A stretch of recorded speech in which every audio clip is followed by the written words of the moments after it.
क़दीम ज़माने खां आसमान ते चमकंदड़ सितारनि इंसान खे पाण ॾांहुं मुतवजा करायो आहे।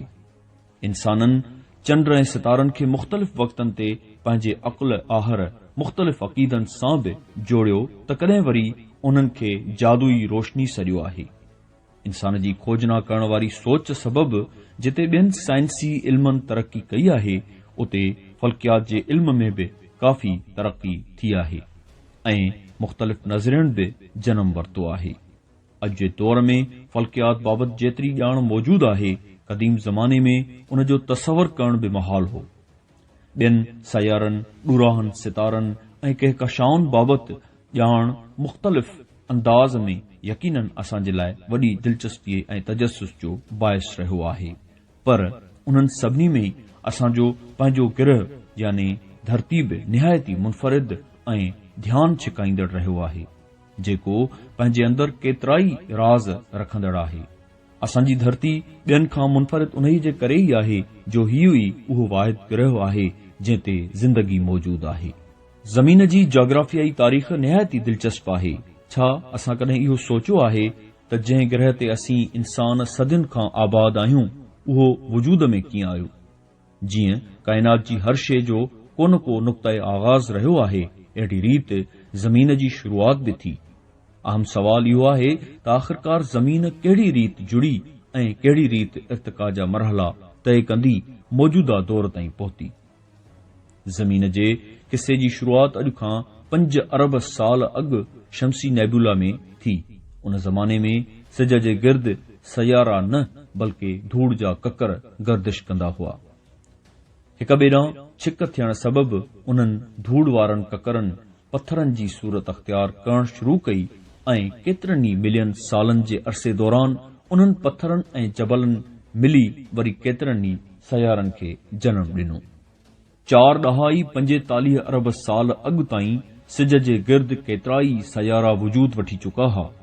उन्हनि ई सयारनि में असांजी ज़मीन बि शामिल हुई, पर उन वक़्तु धरती का सरसब्ज़ ज़िंदगी सां भरपूर ऐं आबाद गिरह न हुई, बल्कि उन ज़माने में समूरी धरती लावा जो हिकु ॿरंदड़ समुंड हुई, जंहिंजे मथाछरे जो गर्मी पद 1200 सेल्सियस हो, जॾहिं त वायुमंडल कार्बन डाइऑक्साइड, नाइट्रोजन ऐं आबी बुखारात ते मुश्तमिल हो ऐं इंतहाई ज़हरीलो पिणु हो।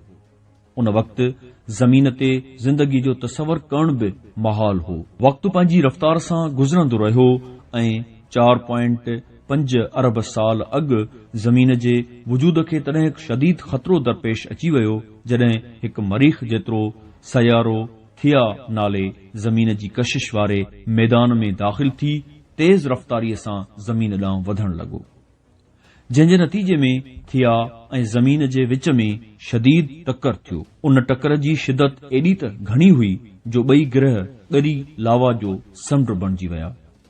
थिया गिरह जो तमामु घणो हिसो पिघिरजी ज़मीन जो हिसो बणिजी वियो, जॾहिं त टकराइजण जे नतीजे में फ़िज़ा में विखरी वियल अरबें टन पथरीलो मादो ज़मीन जे मदार में चकर लॻाइण लॻो। ज़मीन उन ख़ौफ़नाक टकर खे वॾी मुश्किल सां बर्दाश्त कयो ऐं आहिस्ता आहिस्ता उन असर खां ॿाहिरि निकिरण लॻी। 1000 सालनि ताईं ज़मीन जे गिर्द घुमंदड़ पथरीलो मादो ज़मीन जे कशिश सबबि हिकु मुस्तक़िल मदार में घुमण लॻो। उन पथरीले मादे कशिश सबबि आहिस्ता आहिस्ता हिकु गिरह जी शक्ल अख़्तियार करण शुरू कई ऐं अहिड़ी रीति ज़मीन जे गिर्द हिकु चंड रूनमा थियो। उन वक़्तु ज़मीन खां चंड जो फ़ासिलो सिर्फ़ 22,000 किलोमीटर हो। उन करे उन वक़्तु हिन वक़्त जे भेट में ज़मीन खां चंड तमामु घणो वॾो नज़र ईंदो हो। थिया सां टकराव जे नतीजे में ज़मीन जे महवर वारी गर्दिश निहायत तेज़ थी वई हुई, जंहिं जे नतीजे में हिकु ॾींहुं ऐं राति फ़क़ति 6 कलाकनि जो थींदो हो, यानी 3 कलाकनि जो ॾींहुं ऐं 3 कलाकनि जी राति। लखे सालनि ताईं ज़मीन पुरसुकून रही ऐं मथाछरे जो गर्मी पद बि आहिस्ता आहिस्ता घटिजण लॻो, पर इहो सुकून बि घणो वक़्तु क़ाइमु रही न सघियो ऐं वरी 3900 मिलियन साल अॻु निज़ाम शमसी ऐं उन जे सयारनि जी पैदाइश जे दौरान जनम वठंदड़ पत्थरनि ऐं जबलनि ज़मीन जी कशिश वारे मैदान में दाख़िल थियण शुरू कयो ऐं शुहाबनि जी सूरत में ज़मीन जे मथाछरे ते वसण शुरू कयो। पत्थरनि जी उहा शदीद बमबारी 20 मिलियन सालनि ताईं वक़फ़े वक़फ़े सां जारी रही। उहे पत्थर पाण सां न सिर्फ़ मादनियात खणी आया, पर ज़िंदगी लाइ अहम तरीन शइ पाणी बि खणी आया। वॾे अरसे ताईं शुहाबी पत्थरनि जे वसकारे सबबि ज़मीन ते वॾे मिक़दार में पाणी बि जमो थी वियो। उन वक़्तु ज़मीन जो मथाछिरो बि काफ़ी थधो थी चुको हो, जंहिं सबबि ज़मीन जे मथाछिरे ते पाणीअ समुंडनि जी शक्ल अख़्तियार करे वरिती। समुंडनि जे वजूद में अचण जे बावजूद बि ज़मीन अञा ज़िंदगीअ जी मौजूदगीअ लाइ मौज़ून न हुई, जंहिंजो बुनियादी सबबु ऑक्सीजन जो न हुअणु ऐं ज़मीन जे फेरे जे तेज़ हुअण सबबि वॾियूं सामूंडी ॿोॾूं अचण ऐं महीननि ताईं जारी रहंदड़ तूफ़ान हुआ। वक़्तु गुज़रण सां गॾोगॾु ज़मीन जी महवरी गर्दिश घटि थींदी वई ऐं चंड बि ज़मीन खां परते हलंदो वियो। 3800 मिलियन साल अॻु ज़मीन जे मौसमुनि में बि ठहराव अचणु शुरू थियो। उन ज़माने में समूरी ज़मीन समुंड जे पाणीअ सां ढकियल हुई ऐं ॿरंदड़ जबलनि सबबि पैदा थियल मुख़्तलिफ़ ॿेट बि समुंडनि में मौजूद हुआ। हाणे जेतोणीकि ज़मीन काफ़ी हद ताईं थधी थी चुकी हुई, पर पोइ बि अञा ऑक्सीजन जी मौजूदगी न हुई ऐं गर्मी पद बि 70 खां 80 डिग्री सेल्सियस हो, जंहिं सबबि ज़िंदगीअ जो वजूद ऐं जियापो मुश्किल हो। उन दौरान ई हिकु दफ़ो ॿीहर ज़मीन शुहाबे साकिब जी बमबारीअ जे ज़द में आई ऐं हिन दफ़े उहे शुहाबे साकिब पाण सां गॾु पाणीअ ऐं मादनियात खां अलावा ज़िंदगीअ जो बुनियादी जुज़ अमाइनो एसिड बि गॾु खणी आयो ऐं धरतीअ ते समुंड जे ऊंदाहे ऐं सख़्त थधे तह में मौजूद नंढनि नंढनि ॿरंदड़ जबलनि वारनि चिमनियुनि जे गिर्द पहिरियों दफ़ो यूनिसेल्यूलर जानदारनि जो जनम थियो। 3500 मिलियन साल अॻु उन्हनि बैक्टीरियाज़ घटि ऊन्हे पाणीअ वारनि इलाइक़नि में कॉलोनियुनि जे सूरत में रहणु शुरू कयो। उहे कॉलोनियूं हिकु नंढड़ी टकरीअ जियां नज़र ईंदियूं हुयूं। उन्हनि नंढियुनि टकरियुनि वारनि कॉलोनियुनि खे एस्ट्रोमेटोलाइट्स चयो वेंदो आहे। उहे बैक्टीरियाज़ फोटोसिंथेसिस जे अमल ज़रिए समुंड में मौजूद कार्बन डाइऑक्साइड खे सिज जी रोशनीअ जे मदद सां ग्लूकोस में तब्दील करे खुराक हासिल कंदा हुआ ऐं ऑक्सीजन खे बाय प्रोडक्ट तौरु ख़ारिज करे छॾींदा हुआ, जंहिं सबबि उहे एस्ट्रोमेटोलाइट्स कॉलोनियूं ऑक्सीजन पैदा करण जो वॾो ज़रियो बणिजी वयूं ऐं उन्हनि एस्ट्रोमेटोलाइट्स आहिस्ता आहिस्ता समुंड खे ऑक्सीजन सां भरणु शुरू कयो। ऑक्सीजन जे वधंदड़ मिक़दार सबबि धरतीअ खे तब्दीलीअ ॾांहुं सफ़र करण में आसानी थी। ईंदड़ 2000 मिलियन सालनि ताईं धरतीअ ते ऑक्सीजन जो मिक़दार वधंदो रहियो ऐं हाणे महवर जे गिर्द फेरे जी रफ़्तार बि काफ़ी झकी थी चुकी हुई, जंहिं सबबि धरतीअ ते ॾींहं ऐं राति जो वक़्तु बि वधी 16 कलाकनि ताईं थी वियो हो। उन दौरान ज़मीन जे जाग्राफियाई तारीख़ जो हिकु अहम तरीन वाक़ियो बि रूनमा थियो। जीअं असां अॻु ज़िक्र कयो त समूरी ज़मीन समुंडनि सां ढकिजी वई हुई, पर ॿरंदड़ जबलनि सबबि ॿेट बि वजूद में अची चुका हुआ। उन्हनि ॿेटनि 400 मिलियन सालनि जे अरसे में टेक्टोनिक प्लेटुनि जे टकराइजण ऐं ॿरंदड़ जबलनि मां निकिरंदड़ गरम मादनि जे ख़ुश्क थी वञण सबबि हिकु तमामु वॾी ख़ुश्कीअ जी टकरी यानी हिकु वॾे खंड खे जनम ॾिनो, जंहिंखे रोडीनिया चयो वेंदो आहे। उहो इर्तिकाई अमल जिते ज़मीन जाग्राफीअ खां अलावा आब हवा ते बि पंहिंजा असर ज़ाहिर कया ऐं ईअं वक़्तु गुज़रण सां ज़मीन जे गर्मी पद में ख़ुशगवार तब्दीली रूनमा थी ऐं ज़मीन जे मथाछिरे जो गर्मी पद 30 डिग्री सेल्सियस ताईं लही आयो ऐं ॾींहं राति जो वक़्तु बि वधी 18 कलाकनि ताईं अची वियो। ज़मीन जे अंदरि टेक्टोनिक प्लेट्स जे टकराइजण सबबि 750 मिलियन साल अॻु रोडीनिया खंड ज़िलज़िलनि जे शदीद लहर में वकोड़जी वियो, जंहिं सबबि उहो हिकु वॾो गॾियल खंड ॿिनि हिसनि में तक़सीम थी वियो ऐं उन ई दौर में वॾा वॾा ॿरंदड़ जबल वजूद में आया, जेकी तमामु घणो लावा मटीरियल मुसलसिल ॿाहिरि कढंदा रहिया। उन सबबि ज़मीन जी फिज़ा धुएं कार्बन डाइऑक्साइड सां भरिजी वई। कार्बन डाइऑक्साइड फिज़ा में ककरनि सां मिली तेज़ाबी बारिश जी सूरत में ज़मीन मथां वसंदी हुई। उन अमल सबबि उहा कार्बन डाइऑक्साइड ज़मीन ते मौजूद जबलनि में जज़ब थी जहिड़ो क़ैद थी वेंदी हुई। आहिस्ता आहिस्ता ॿरंदड़ जबलनि वारो सिलसिलो घटिजण लॻो ऐं तमामु घणिन तेज़ाबी बारिशुनि सबबि कार्बन डाइऑक्साइड फिज़ा मां निकिरी जबलनि में जज़ब थी वई। उन ग्रीन हाउस गैस जे फिज़ा में घटिताईअ सबबि ज़मीन जो गर्मी पद तेज़ीअ सां घटि थियणु शुरू थियो ऐं फ़क़ति चंद हज़ार सालनि में असांजी धरती ग्रह जो गर्मी पद हेठि लही -50 सेल्सियस ताईं पहुची वियो ऐं 650 मिलियन साल अॻु असांजो सॼो ग्रह पहिरीं आइस एज जी लपेट में अची वियो ऐं ईंदड़ 15 मिलियन सालनि ताईं ज़मीन कुतबनि खां वेंदे ख़ते इस्तवा ताईं बर्फ़ जे केतिरनि ई किलोमीटर ऊन्हनि तहनि जे हेठां दॿिजी वई। जेतोणीकि ज़मीन त मथां मुकमिल तौर बर्फ़ सां ढकियल रही, पर ज़मीन जो अंदरियों मरकज़ी हिस्सो अञा ताईं बि सिज जे सितह जेतिरो गरम हो, जंहिं सबबि साॻे वक़्तु ॿरंदड़ जबलनि जे फाटण वारो अमल बि मुख़्तलिफ़ जायुनि ते जारी हो। ॿरंदड़ जबलनि फाटण सबबि फिज़ा में कार्बन डाइऑक्साइड हिकु दफ़ो ॿीहर वधणु शुरू कयो। धरतीअ ते बारिशुनि जी घटिताईअ सबबि कार्बन डाइऑक्साइड जो मिक़दार वधणु लॻो, जंहिं करे गर्मी पद में इज़ाफ़ो थियणु शुरू थी वियो ऐं उन्हीअ करे ई ज़मीन जे मथां ॼमियल बर्फ़ जे वॾनि तहनि पिघरणु शुरू कयो। बर्फ़ जे तेज़ीअ सां पिघरजण सबबि नवनि ॿरंदड़ जबलनि जनम वरितो ऐं शदीद गर्मी थियण सबबि बर्फ़ जे पिघरजण जी रफ़्तार बि तेज़ थी वई। अहिड़ी रीति 500 मिलियन साल अॻु ज़मीन मुकमिल तरह सां आइस एज जी गिरफ़्त मां छुटकारो हासिल कयो। उन्हीअ ज़माने में समुंड में केतिरनि ई क़िस्मनि जा सामूंडी ॿूटा ऐं सामूंडी जानवर बि वजूद में अची चुका हुआ ऐं समुंडनि में ज़िंदगी तेज़ीअ सां फैलजणु शुरू थी वई हुई। 460 मिलियन साल अॻु हज़ारें क़िस्म जा पाणीअ जा जानवर समुंड में पैदा थी चुका हुआ। उहो सभु कुझु तेज़ीअ सां थियो, जंहिं सबबि उन दौर खे साइंसदाननि कैम्ब्रियन एक्सप्लोयन जो नालो ॾिनो। कैम्ब्रियन दौर जा केतिराई फॉसिल्स यानी पिंड पहण अॼु बि आसानीअ सां सामूंडी जबलनि मां मिली वेंदा आहिनि। समुंड खां ॿाहिरि मुसलसिल ॿरंदड़ जबलनि जे फाटण सबबि नए खंड गोंडवाना जो वजूद पइजी चुको हो, पर उते एल्जी खां अलावा ॿी का बि मख़लूक मौजूद न हुई। जेतोणीकि मथाछिरे जो गर्मी पद बि 30 डिग्री सेल्सियस हो। शायदि उन जो सबबि सिज जा ख़तरनाक किरण हुआ। उन दौरान ई फ़ज़ा में मौजूद ऑक्सीजन ऐं शमसी ताबकारीअ जे मिलण सबबि हिक ॿी गैस वजूद में आई, जंहिंखे असीं ओज़ोन जे नाले सां सॾियूं था।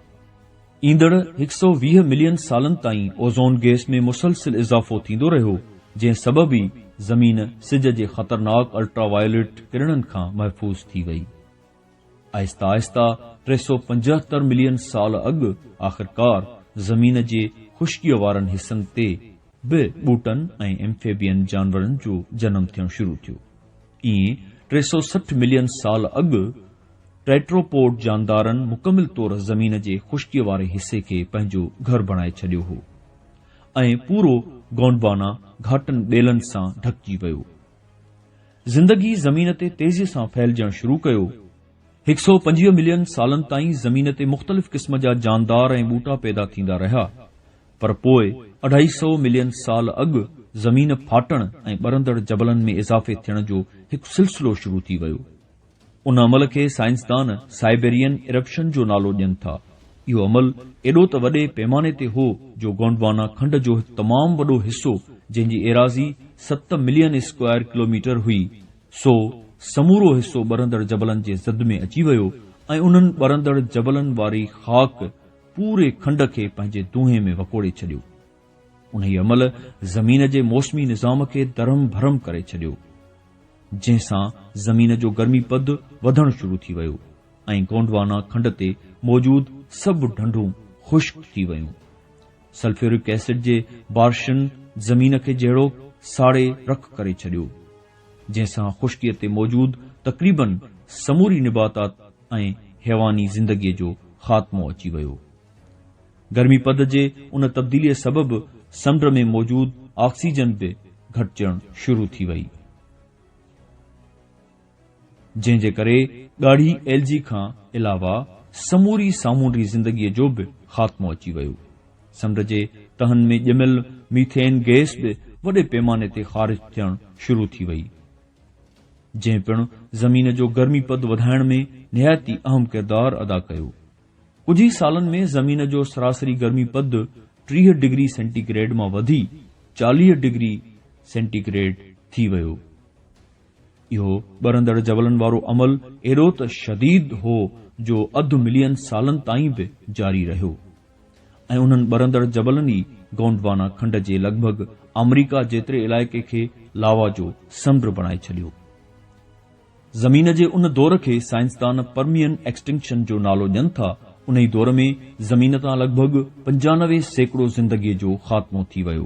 परमियन एक्सटिंक्शन खां 50 मिलियन सालनि बाद ज़मीन वरी आहिस्ता आहिस्ता तब्दील थियणु शुरू थी वई। 200 मिलियन साल अॻु हिकु खंड पेंगिया वजूद में अची चुको हो, जिते आहिस्ता आहिस्ता मौसम ऐं गर्मीपद मुतदिल थींदो रहियो ऐं हिन नए खंड ते नवनि क़िस्मनि जे ॿूटनि ऐं कुझु बची वियल रेप्टाइल्स जानवरनि उसरणु शुरू कयो। उन ई दौर में हिकु नए क़िस्म जे जानदारनि जो वजूद पियो, जिन खे असीं डायनोसॉर जे नाले सां सुञाणूं था। 190 मिलियन साल अॻु हिकु भेरो ॿीहर ज़मीन में तब्दीली अचणु शुरू थी ऐं हिकु वधीक ॿरंदड़ जबलनि जे फाटण जो सिलसिलो ऐं टेक्टोनिक प्लेटुनि जे हरकत जो सिलसिलो शुरू थी वियो ऐं पेंजिया खंड बि 2 हिसनि में विरहाइजी वियो। ईंदड़ 10 मिलियन सालनि ताईं पेंजिया वधीक नंढड़नि नंढड़नि हिसनि में तक़सीम थींदो रहियो। अव्हां खे इहो ॿुधी शायदि हैरानगी थिए त मौजूदा एटलांटिक ओशन उन दौर में ई वजूद में आयो हो। उन दौर में ई डायनोसॉर सॼी धरतीअ ते फैलिजी विया ऐं समूरी धरतीअ जे जानवरनि मथां हुकुमरानी करण लॻा। पर पोइ डायनोसॉर्स जी इहा हुकुमरानी बि क़ाइमु रही न सघी।